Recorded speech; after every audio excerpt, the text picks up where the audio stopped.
High over Brazil, the Southern Cross awaits the dawn, symbolizing for 2.5 million evangelical Christians the cross of Jesus Christ.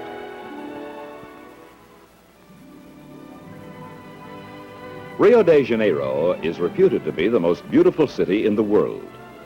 Few people who have visited Rio will contest this claim. First to welcome the visitor is Sugarloaf Mountain, accessible only by cable car.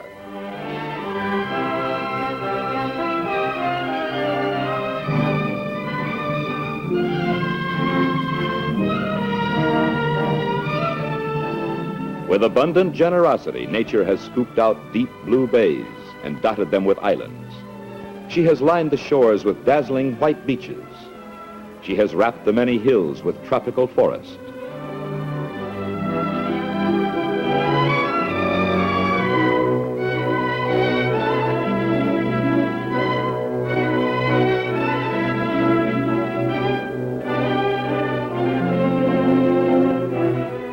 Nature's exuberance has stirred the imagination of the Brazilian people.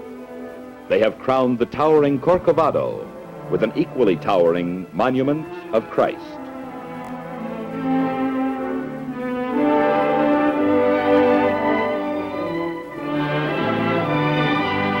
On every inch of the jumbled topography, they have superimposed concrete and glass, designed with Brazil's passion for the ultra-modern. Building starts in 1958, reached a rate of 16 every 24 hours, but failed to keep pace with Rio's exploding population, which soars at the rate of 70,000 a year.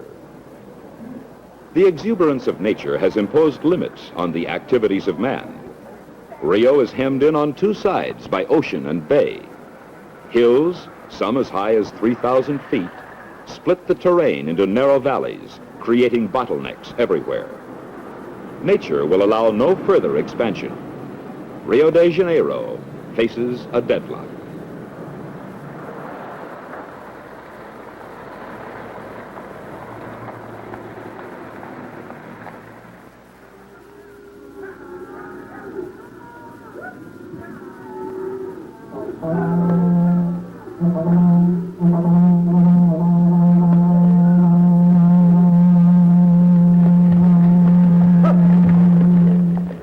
Beyond the limits of densely populated Rio and the narrow strip of coast spreads a vast and untilled land waiting to be conquered by pioneers. The federal government has opened great farm colonies in the interior. Already, Brazil is beginning to see a penetration from the north, the south, and the east into the state of Goiás. Men move on from worked-out fields to virgin soil. The Brazilian frontier is a land of opportunity.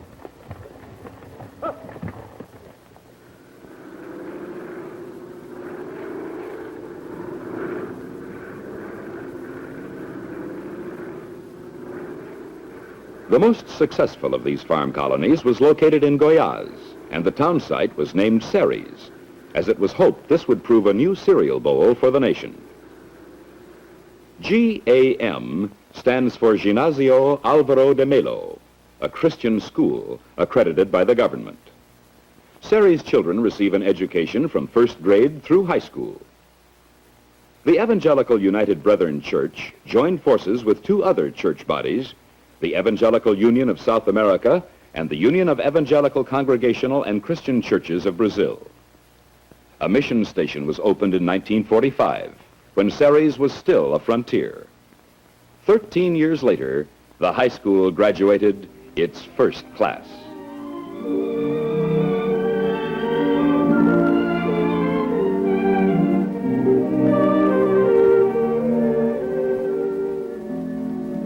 At recess, the professors are served tiny cups of jet black coffee, the famous cafezinho of Brazil. 4 language courses, including English, are offered at the Álvaro de Melo School. Students find some English words difficult to pronounce.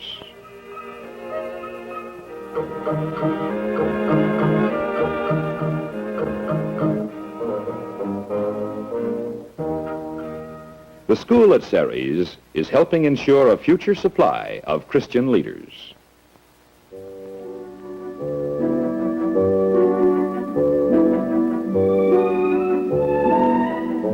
economy of Ceres is based on upland rice, a variety of rice raised on high land.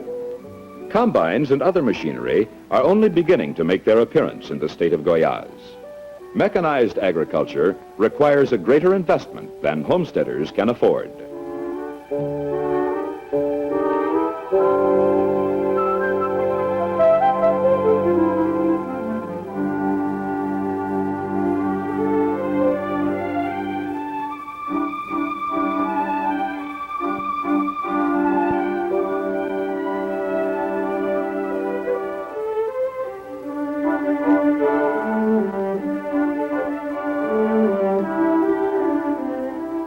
Like most farmers, Paulo cannot afford to build storage facilities to hold his crops, so he is pressed to sell his rice as soon as it has been harvested.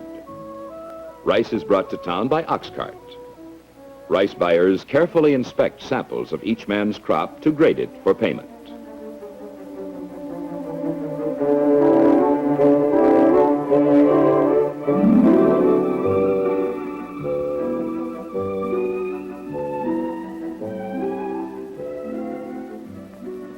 Out of his earnings, Paulo regularly brings the tithe to the church treasurer. Such faithful giving made possible the construction of their new church edifice, and in due season, the underwriting of their pastor's salary, thus achieving the goal of financial self-support.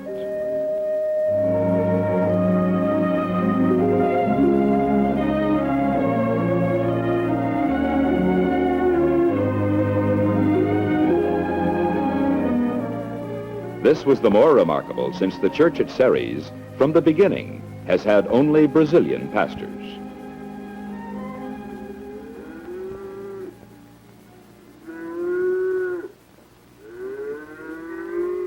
Many of the settlers in Ceres came from Christianopolis, 145 air miles to the south, leaving behind the worked-out soil. Farmers who have remained have turned to cattle raising as their principal means of support.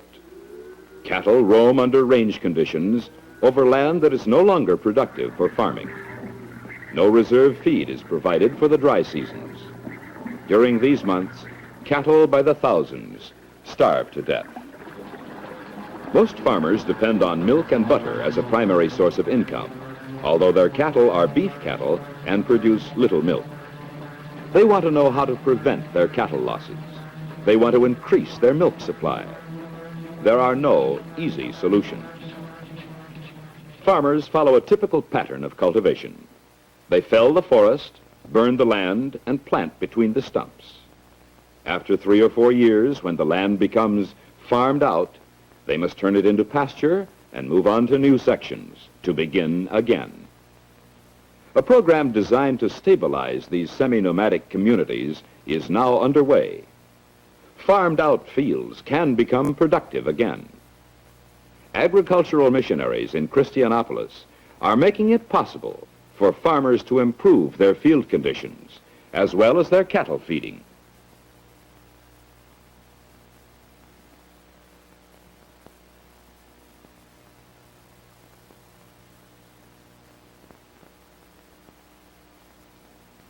They show them how to grow Guatemala grass and prepare it for silage.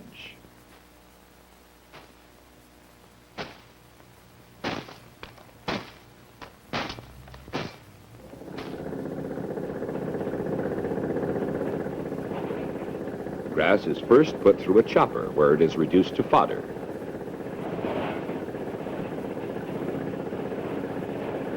Then it is stored in pit silos, ready to be fed to cattle during the dry season.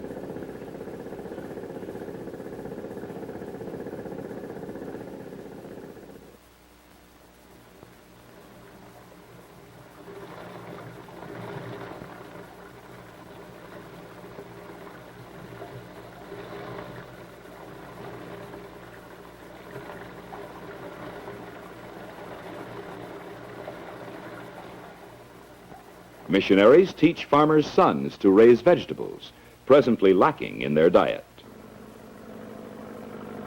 They demonstrate the use of tractor and plow, both virtually unknown in Goiás until recently. Through the efforts of missionaries, temporary settlements are now becoming stable communities.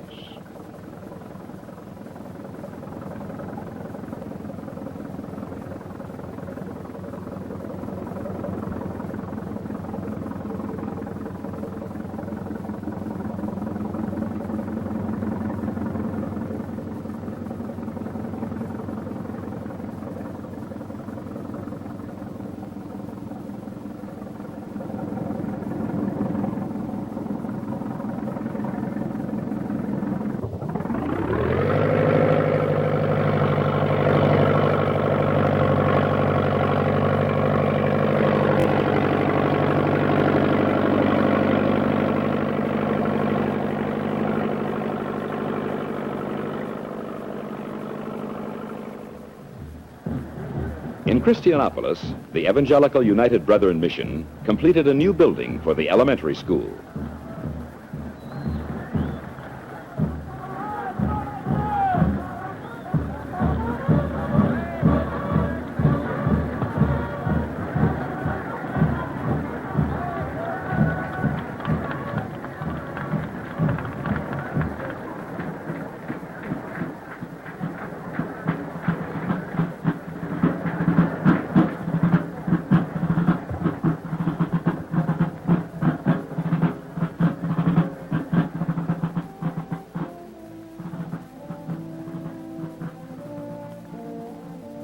Pedro Pereira Lima, president of the Evangelical Education Association, officiated at the dedication ceremony. Christianopolis is a predominantly evangelical community founded half a century ago as a refuge for persecuted believers. Love of the Bible motivated the settlers to learn to read. Christianopolis now has the highest literacy rating in the entire nation. They are proud of their grade school, and they look forward to the day when they also will have a high school.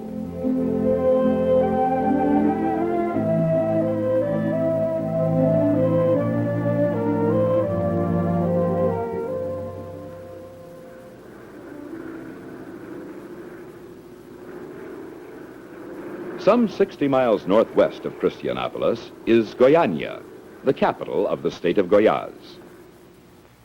Like the church at Ceres, the church in Goiânia is self-supporting.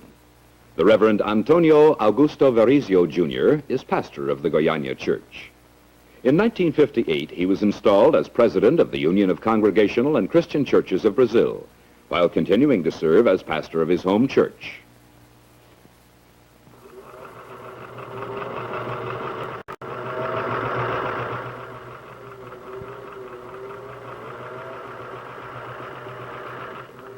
Regular sewing classes are among the service projects of Goiânia Christians. This fellowship of self-improvement vitalizes Christian attitudes in meeting social and economic needs.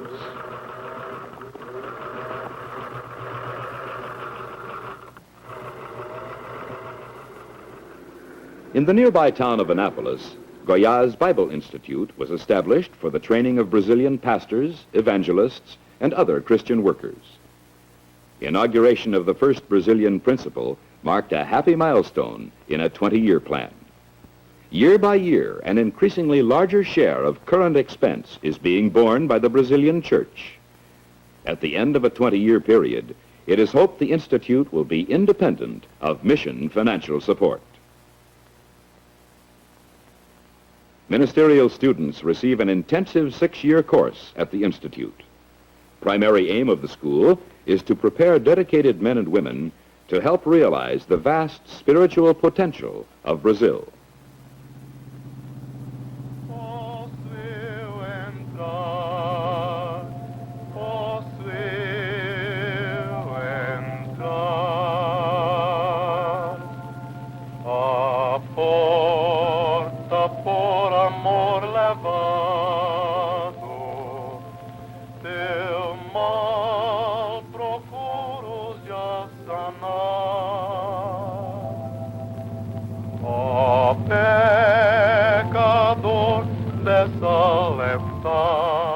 Bible Institute students also receive practical experience by conducting outdoor meetings under the guidance of the Institute staff. Throughout Goiás, new development work programs carry people further and further into the interior. As frontiers advance, new towns are constantly springing up. Bible Institute students come to the people where they are and move ahead with the frontier. Since Goiás is now the home of thousands of European and Asian immigrants, evangelists and listeners alike represent a cross-section of races. Andou aqui nesta terra porque Deus amou o mundo de tal maneira que deu seu Filho unigênito para que todo aquele que nele crê não pereça, mas tenha vida eterna. Students distribute gospel literature to interested listeners, and they present Christ. Outdoor meetings like this often introduce people for the first time to the message of the gospel. Que Jesus morreu para nos comprar, e somente pela fé recebemos aquela salvação. Portanto, eu canto estes hinos porque Students enrolled in the 4-year Christian education course receive practical experience conducting children's Bible classes. Each semester, the Institute assigns individual weekend projects. Lucy and Jussie lead Sunday flannel graph classes for children who are not a part of the church, children to whom the Bible has been a closed book. With Christian guidance and understanding, their spiritual world is being opened, and they shall know the truth, and the truth shall make them free.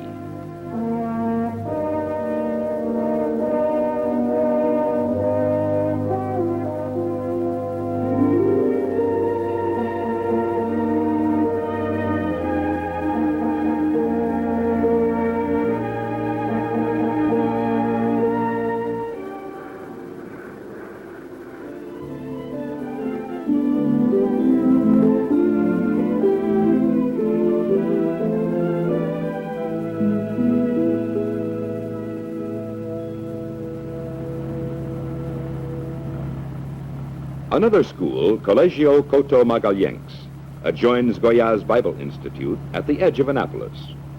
The curriculum includes all grades from kindergarten through junior college, providing the prerequisite courses for ministerial candidates. The present campus was one of the first results of Evangelical United Brethren Church cooperation, which began in 1950. Since then, enrollment has swelled beyond expectations.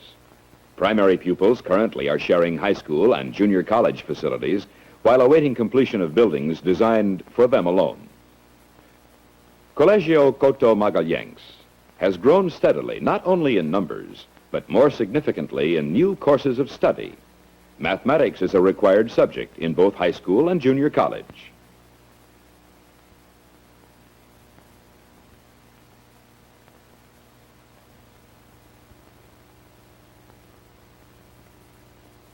Physics and chemistry courses taught at the school meet pre-medical standards. Laboratories are the best equipped in the state.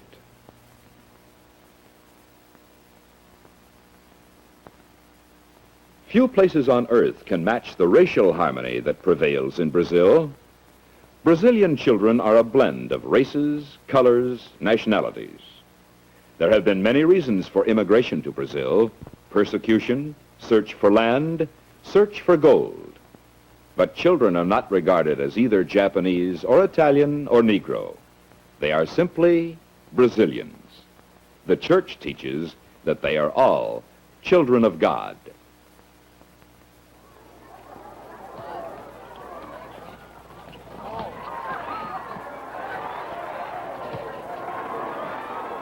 Like any school, Couto takes time for recreation and sports.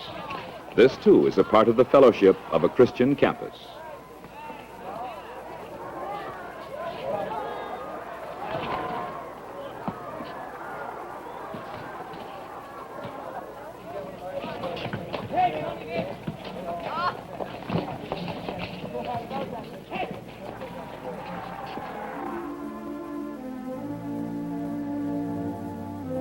The rapid increase in enrollment has demanded expansion. Individual contributors in Brazil and the United States have financed a building program which will double classroom capacities.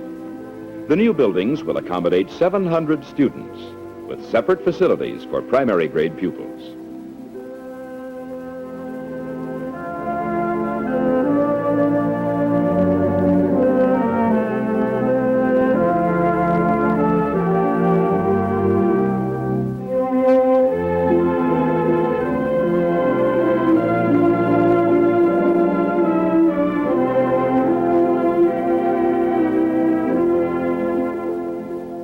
children are living in an exciting era. They see a frontier wilderness rapidly shaping itself into the dominant political center of Brazil. They point with pride to their state as the one which touches virgin Indian territory at its western border and contains in its eastern reaches the site of the new capital of the nation, Brasilia. From the tip of the state of Goiás stretches the Araguaia River, a tributary of the mighty Amazon. The river splits to form the largest river island in the world, the Ilha do Bananal. During the wet season, a major portion of the island is underwater. Whatever is not water is either jungle or beach. The only practical means of penetrating the Ilha do Bananal is by plane. In its frontier movement into the interior, Brazilian civilization contacts a wild and untutored land.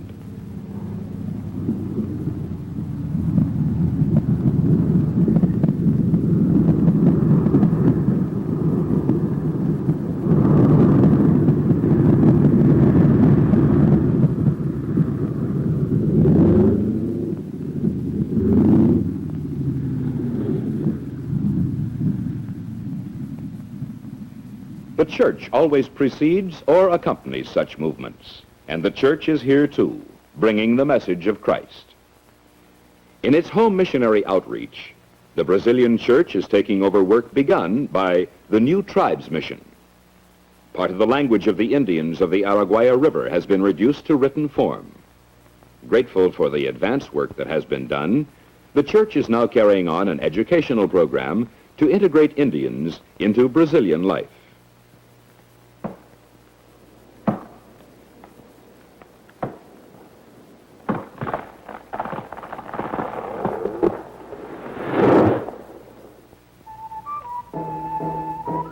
The Carajá tribes live along the beaches and never stray far from the river. From tall jungle timber, they hollow out their ubas, or canoes.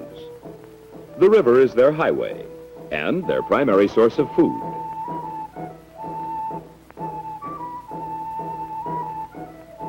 Carajás are first-class marksmen. They rarely use their bows and arrows to fight. Unlike their warlike inland neighbors, the Carajás desire peace.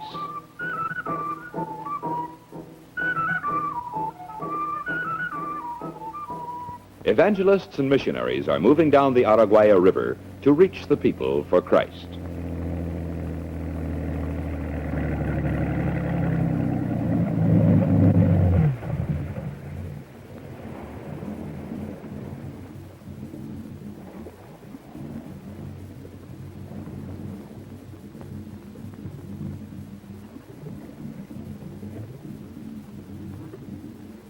Carajás are a friendly people. Their favorite sport is wrestling. Trophy of the winner is the raffia belt of the loser.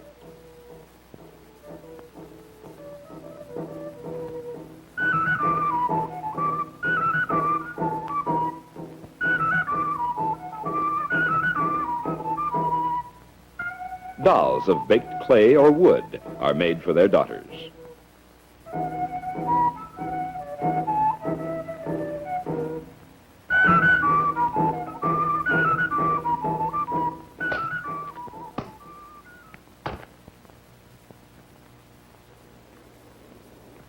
The trees that produce the palm leaves for their shelters also produce babaçu nuts, a form of coconut from which a rich oil is harvested. In the fish diet of the Carajá, turtle eggs and pineapple are considered delicacies. Nature has provided the Carajás with an abundance to meet their physical needs. Many Indians earnestly want instruction in the Christian faith. Bible meetings are conducted with the help of an interpreter. He was the first convert among the Carajás. A nucleus of believers has been established. Already they are witnessing for Christ. No one knows the number of Indians who live in the Amazon River Basin. Estimates vary from 100,000 to 1 million. The church has accepted the challenge of their need.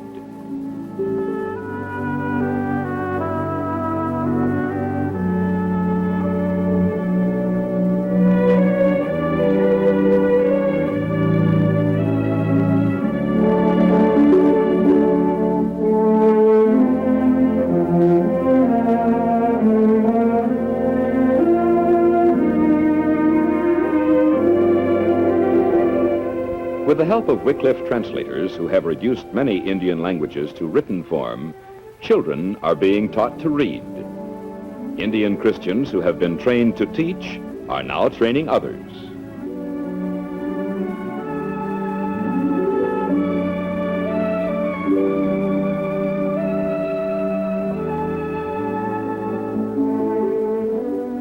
Only a few hours by air across the state of Goiás, this primitive world finds contrast on the eastern plateau, where ultra-modern Brasilia is under forced draft construction.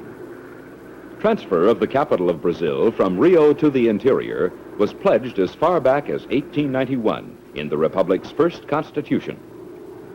In 1956, construction of a new capital was finally begun. On the central plateau of Goiás, Brasilia was born. The President's Palace was one of the first buildings to be completed.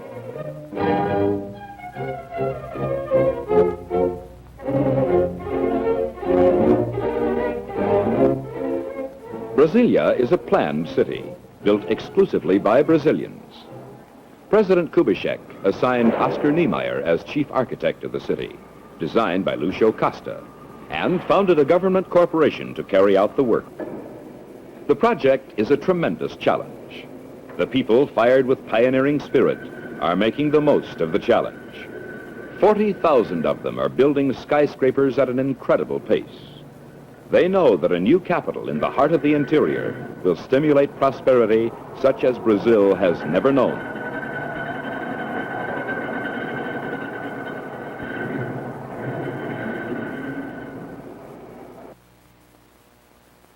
And what will Brasilia mean to the evangelical churches in Brazil?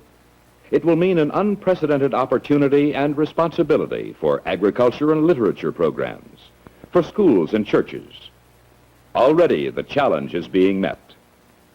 The Igreja Christa Evangelica was the first church structure in Brasilia.